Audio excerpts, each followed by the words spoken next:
স্বামী স্ত্রী ঘরে নামাজ আদায় করার নিয়ম।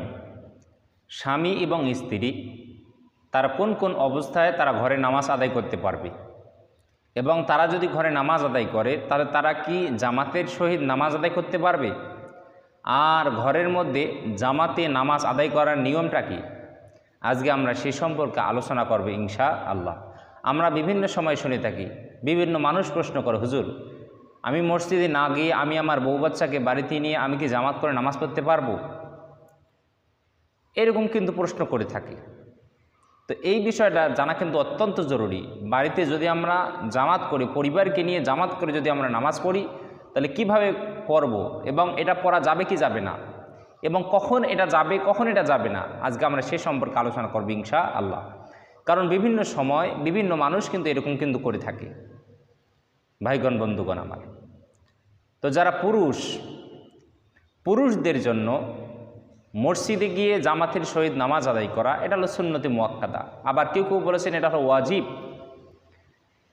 আজান মসজিদে এজন্য দেওয়া হয় যেন মানুষেরা মসজিদে গিয়ে তারা যেন জামায়াতের সহিত একতাবদ্ধ হয়ে তারা যেন নামাজগুলো যেন আদায় যেন করতে পারে, এজন্য কিন্তু মসজিদে কী দেওয়া হয়, আজান দেওয়া হয়। তো যারা প্রত্যেকটা পুরুষের জন্য, মুসলমান প্রত্যেকটা পুরুষের জন্য মসজিদে গিয়ে জামাতের সহিত নামাজ আদায় করা এটা কি সুন্নতে মুআক্কাদা বা ওয়াজিব।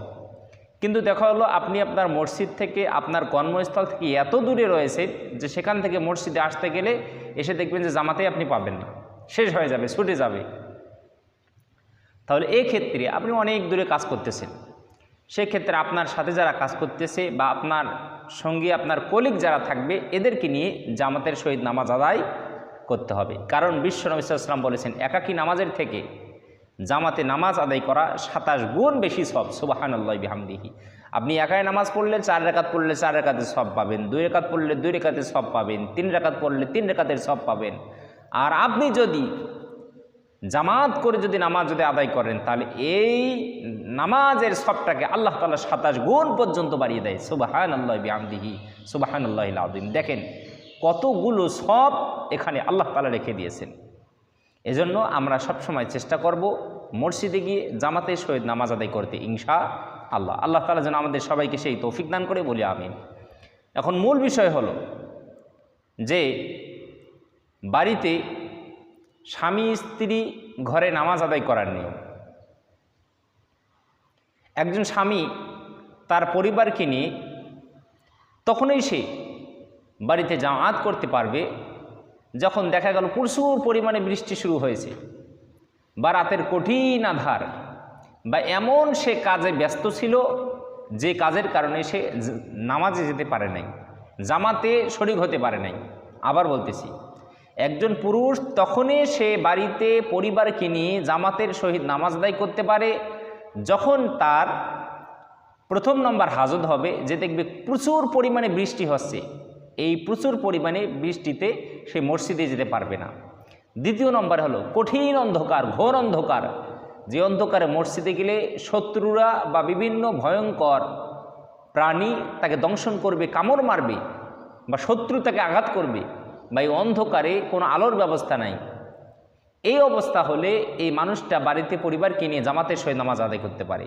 অথবা সে ঘুমিয়েছিল, ঘুম থেকে উঠে দেখে জামাতের সময় শেষ, অথবা সে এমন কোনো কাজে ব্যস্ত ছিল যে কাজে ব্যস্ত থাকার কারণে সে জামাতে শরীক হতে পারে নাই, কিন্তু তাকে জামাতের সহিত নামাজ আদায় করতেই হবে কারণ সে জামাতের সহিত নামাজ আদায় করে। এই রকম অবস্থা হলে ওই মানুষটা সে যদি মনে করে আমি যদি মসজিদে গিয়ে দেখি নামাজ যদি আদায় করতে চাই তাহলে আমি সেখানে জামাত পাবো না, জামাত শেষ হয়ে গেছে, ছুটে গেছে। বর্তমান সময় আমরা সব সময় টাইম টেবিল নিয়ে চলি, টাইম আমরা মেনটেন করি। তাহলে এই রকম অবস্থা হলে আপনি বাড়িতে আপনার পরিবারকে নিয়ে, স্ত্রী সন্তান ছেলে মেয়ে এদেরকে নিয়ে আপনি জামাতের সহিত নামাজ আদায় করতে পারবেন, এতে কি নাই, কোনো সমস্যা নাই। এবার হলো মূল বিষয়।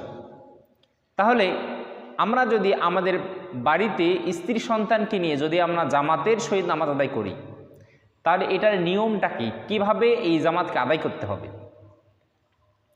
এখন দেখা গেল আপনার বাড়িতে আপনার ছেলে রয়েছে, মেয়ে রয়েছে, স্ত্রী রয়েছে, সবাই নামাজি।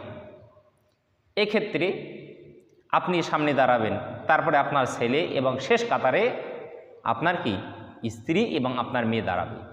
দেখা গেল আপনার ছেলে মেয়ে কেউ নেই, আপনারা শুধু স্বামী স্ত্রী। এক্ষেত্রেও হাদিস শরীফে এসেছে স্বামী স্ত্রী একসাথে দাঁড়াবে না, স্বামী এক জায়গায় দাঁড়াবে আর স্ত্রী কি আর এক জায়গায় দাঁড়াবে, অথবা স্বামী সামনে দাঁড়াবে, তার একটু পিছনে হলেও তার স্ত্রী দাঁড়াবে। স্বামী স্ত্রী বাড়িতে জামাতের সহিত নামাজ আদায় করতে গেলে কখনো একসাথে দাঁড়ানো যাবে না, কখনো সমপরিমাণ হওয়া যাবে না, কারণ নারী পুরুষ কখনো সমান হতে পারে না। এই কারণে পুরুষ সামনে দাঁড়াবে, নারীরা পিছনে দাঁড়াবে, পুরুষ সামনে দাঁড়াবে, নারীরা পিছনে দাঁড়াবে। অথবা দুইজন মানুষ যদি হয়, স্বামী আর স্ত্রী শুধু যদি হয়, তাহলে স্বামী একটু সামনে দাঁড়াবে, স্ত্রী পিছনে দাঁড়াবে, অথবা স্ত্রী একটু পিছনে দাঁড়াবে, কিন্তু একসাথে সমান হয়ে কখনো দাঁড়ানো যাবে না।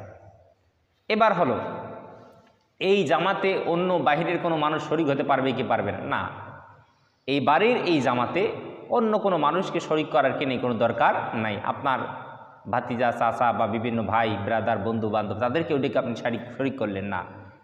যেহেতু এই জামাতে মহিলাগণ রয়েছে, নারীরা রয়েছে, এই নামাজে আপনারা একাকী আপনার পারিবারিকভাবে আপনারা কি এই নামাজটা সম্পূর্ণ করবেন। এরপরে যে বিষয়টা সেটি হলো, আপনি যে আপনার পরিবারকে নিয়ে বাড়িতে জামাতের সহিত নামাজ আদায় করতেছেন, তো সূরাগুলো আপনি কীভাবে পড়বেন?